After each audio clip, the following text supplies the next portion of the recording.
We are out here. Hello and welcome to a triple movie night. Sorry, I'm a bit tired. I went to a theme park yesterday and I got back an hour ago and now I'm at the cinema. But we're watching 3 movies in a row. When I mean 3 movies in a row, I mean 3 movies in a row. So it's currently 1:35. I need to get in because the movie start time was 1:20. I'm watching Tron Ares first. When Tron Ares ends, Urchin starts at 3:20. Including adverts and the movie time of Tron Ares, it did finish at 3:40. So I gotta go straight into Urchin, and theoretically I should make it just when the movie starts, at the very latest opening scene, worst case scenario. When Urchin ends at around 5:40, I swear is on at 5:30. So for that one, I wouldn't miss anything. I'll just miss 10 minutes of adverts, 15 minutes max, and I'll be able to get in and everything's all good. So all 3 in a row. No breaks in between. But with Tron Ares, because I'm watching it in IMAX, I get a free ice drink. It used to be Tango Ice Blast until 2019. They scrapped it. It's now called Ice. Haven't had it since it was Tango Ice Blast, to be honest. But you get a free Ice Blast up to the 16th if you book it in IMAX. I'm just like, okay, fine. Looking forward to it anyway. I like the first 2 Tron movies. I'm not sure Jared Leto is the best cast option, but that's fine. Okay, so in terms of Urchin and I swear, I'll explain it like when I actually get in and watch it, and I'll review it after and I'll tell you what it's about. But yeah, we are here. Let me get my ice, and I got like a few 5 minutes max to before the movie starts. I could miss a bit of Urchin, don't want to miss anything of anything else. So let's do this. I'm definitely not watching that. I might watch Good Boy, I'll consider it, but not today.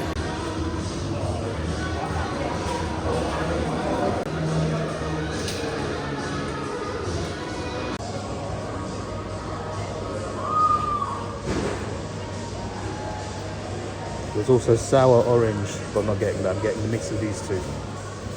Both. Perfect. I've got it right here. It's kind of dripping in my hand now. Now I turned it over and I've squeezed it a bit too hard. Now it's coming out. But yeah, IMAX. Let's go in. Avatar. Protect your safety. Yes, sir. Stay in cover. There's like 2 people here. That looks so good, by the way. I can't wait for this. They just told us to turn off our phones, then proceed to show Pepsi adverts. Ridiculous. Show the advert first, and then say turn your phones off. You stupid idiots. Now there's an Audi advert. Wait till us take our phones off, mate. Finally. Now say turn your phones off. Finished all of it. I need a toilet before I get the next movie straight in. I'm very excited for this one too. Can't wait.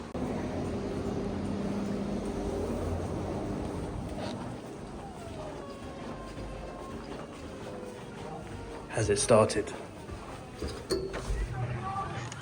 Yeah, just now. Urchin finished earlier than I thought. I must have misjudged the advert times, or maybe just the run time that Cineworld posted was incorrect. Because it finished like 1:15. I'm just like, oh, I got 15 minutes till the adverts even start for I Swear. So I'm looking forward to that. So I'll let you know my thoughts on the first 2 films. Before I get to Urchin, we'll start with Tron. I got things to say about Urchin, and I'm just like, I'll get to Urchin in a bit. Tron Ares. So I remember watching the previous ones, and I remember enjoying them quite a lot. But my memories of those films they're not gone. They're just, they're quite vivid, so it's hard for me to compare them. But based on how I felt about those films, I feel like this one wasn't as good as those. But it wasn't too bad.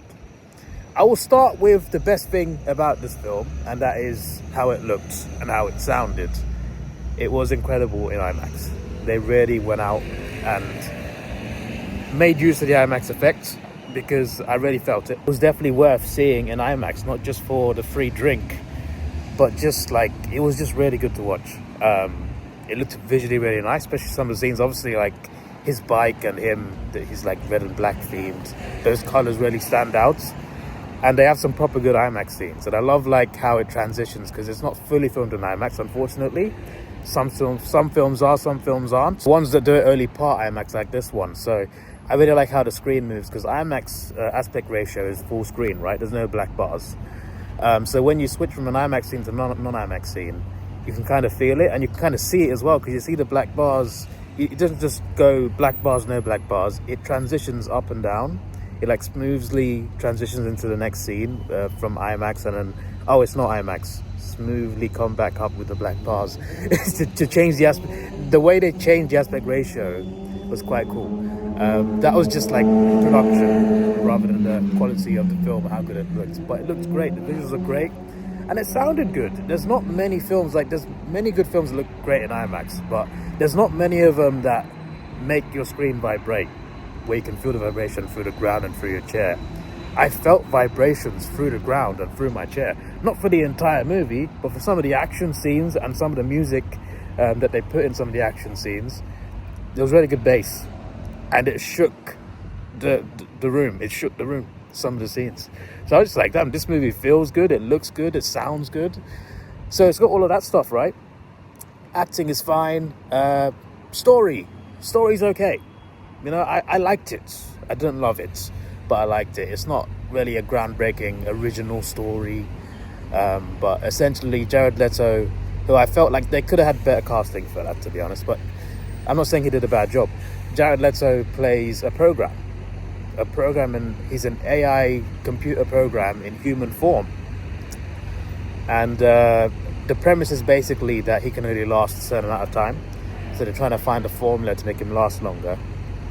And well, someone else from a different company has more potential to find this formula. So that's what I'll say, because if I say any more, it'll just be spoilers. So there's a lot more I could say, but I don't want to spoil it. The story's okay. I feel like it moves really fast, because there's like a couple of major things to happen, and they tease these major things, but instead of like building up to these things, they just do them like that. It just moves. I don't mind action movies that move fast, but it moves a little too fast. Like, it teases something for a minute, a couple scenes later it happens. I'm just like, well, we're not even halfway through the film yet, and you just did like a major twist. So yeah, that's the main downside. The story's not that great, and just, you know, the movie just could have spent more time with certain things. But it looked good, and the effects were good. And obviously that's not all you need to make a great film. There's plenty of bad films that look great, some of the Transformers movies, but I feel like that does put my rating up. The IMAX experience of it puts my rating up. So yeah, it's getting kind of cold. I need to get in, but I'm going to give it a 7 out of 10. A 7 out of 10. It might seem harsh, but I'm not going to give it a 9 or an 8 just based on effects. If I was going to base it on the IMAX effects and the effects in general and the visuals and the sound design as well, and music was great, the bass was good. Yeah, it shook the room. Yeah, I'd give it a 9 for that, but I'm judging it also on the movie. Overall, I'll give it a 7. I think that's a fair rating. Urchin. So I went to see this specifically because like it's based in England, and I have a bias towards, and I like movies that take place in England. I like that because I grew up in England. This is my home. So when a movie takes place in England, I gain interest in it. Because I like that vibe, you know. I'm used to seeing Hollywood movies, and I just like to see, for a change, movies that take place in England with British characters. And even better, this takes place in London, so my home city. So there's another great thing about it. On top of that, I like the premise of it. So it's about a homeless guy, a young homeless man who is sleeping on the street, sleeping rough, begging for money, bit of a drug addict, and a little bit violent. And he tries to start fresh. He tries to make a life for himself. He gets a job. He tries to actually turn his life around, but unfortunately, very easily relapses. And I don't just mean drugs. I mean other things too. He relapses quite a lot. I don't want to say too much because it's spoilers. But this guy, like, I like the premise of it. It's a guy who is at the bottom and he's lost everything and he wants to make a new life for himself. There's plenty of movies like that have been great. You know, there's plenty of movies like that have been great. And I'm just like, oh, we got a story like that, except it's in London. And I'm just like, yes, I'm definitely on board now. Yeah, the movie, first of all, was very weird. A lot of weird scenes, a lot of random scenes. I can respect the cinematography and the way the film was made, the production design, everything. Actors were fine, I think actors were fine. So I can appreciate all that stuff, but the actual script and the story and some of the really weird scenes that you see, it just brings the movie down. And on top of that, the main Paul is this character trying to make a new life for himself, and he's just not a good person. He tries to be good. There's a few redeeming scenes here and there, but for the most part, for almost the entire movie, he's just not a good person. He's not a redeeming person. He keeps making errors, and it's just like, we're supposed to be rooting for this guy. I want to root for this guy, but this movie is giving me every reason to not root for him. It's just like, oh my days. It's just the most frustrating. It's like trying to help someone, but no matter how much you help them, they just can't be helped. It's just like, it's like you want to be there in the film to try and help him, and then you think to yourself, no, the way he's acting, there's no way you could help this guy. It just can't be helped. And the ending is very interesting, very random, very weird, and left me feeling very confused and empty inside. And I was looking forward to this. I wanted it to be good, I really did. And not just because it takes place in England, but I like the story of like someone getting a comeback, someone hitting rock bottom and getting back to being a proper person. I like that sort of story. I like redemption. No, that's a good story in cinema, redemption. That's big, that's powerful. This one did not hit the mark at all. Wasn't even close. There is no mark in this film. I'm going to give it 4 out of 10, which might be the lowest rate I've given in a long time.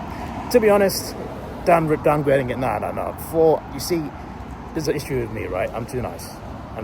So I'm going to give it a 2.5 out of 10. Yeah, it was that bad. Yeah, just, I want to forget that film completely. I know this film was shown in Unlimited screening recently, and like Unlimited members literally walked out. Now I understand why. Okay, next up is I Swear, another film that takes place in England. This one's about a real person. What's his name? Let me check. John Davidson, a guy who was diagnosed at 15 of Tourette's syndrome in the 1980s in Britain. This is at a time when this syndrome was not well known, not taken seriously at all. So it's very much, he was on his own in terms of like dealing with it. No one close to him was, backing him up. He was just, he was trying to live, he was against all odds, he was trying to live a normal life despite having this mental health condition. Despite the fact that, people society rejected him, people rejected him, people laughed at him. He's misunderstood, like literally even his family, he doesn't have even they don't support him. So it's just like, and it's all because of something that's not even his fault, because he has Tourette's syndrome. This happened obviously decades ago, but now they've made a movie about him, and I heard it's very good, and I have high hopes for this. I'm very excited, and the trailer was, even though it's a serious film, the trailer had some funny scenes in it, like Spunk for Milk, so it'll definitely make me laugh. There's a lot of swearing in this. It's called I Swear, so you'd expect that, but yeah, him swearing is partly down to his syndrome. So yeah, I don't know that much about this syndrome specifically. I don't know much about any sort of syndrome, but I know a little bit here and there. I'm not fully educated on it, but I'm looking forward to seeing this true story, and I'm sure the actor will do a great job. He did a good job in the trailer. So based on the trailer, I'm looking forward to it, and hopefully they do it justice. And it's good to know that, stuff like that is taken more seriously now in society, We've come a long way since those times. But yeah, based on the trailer, I think it follows from his childhood all the way up to his adulthood. So I'm looking forward to this as a whole. As I said already, I was going to say something else, but I keep forgetting. I don't know. But yeah, you get the premise, right? He has the syndrome. It's not taken seriously, and he's got to basically he's literally on his own, and he's got to try and with help along the way, because he will find people ultimately that will accept him. He tries to live a normal life despite his condition and what people think of him. So yeah, it's going to be a good, powerful story, I feel. So let's go in, and it will not be anywhere near as bad as Urchin just now. So I'm really looking forward to this, and yeah, let's do this. There's bloody no one here. Very quiet. It is Tuesday after all, but it's the evening now, and still not many here. In the IMAX screening, one other person, a random old lady. I'm sure she's a legend, but it's just like I don't expect a random old lady to be watching Tron by herself. So I was just like, oh, interesting. I didn't know that was the target audience, but you know, this is not me trying to like, you know, be rude. I'm just saying, like, you know, sometimes you get people you don't expect watching a movie you don't expect them to watch. And the other film, Urchin, there was 2 people in there. Yeah, that's all. So yeah, hopefully there's more in here. But I booked my ticket hours ago, but I just checked again, and it's only just my seat booked. So hopefully, that was 20 minutes ago. So hopefully someone booked in, because otherwise it's just me. Let's do this.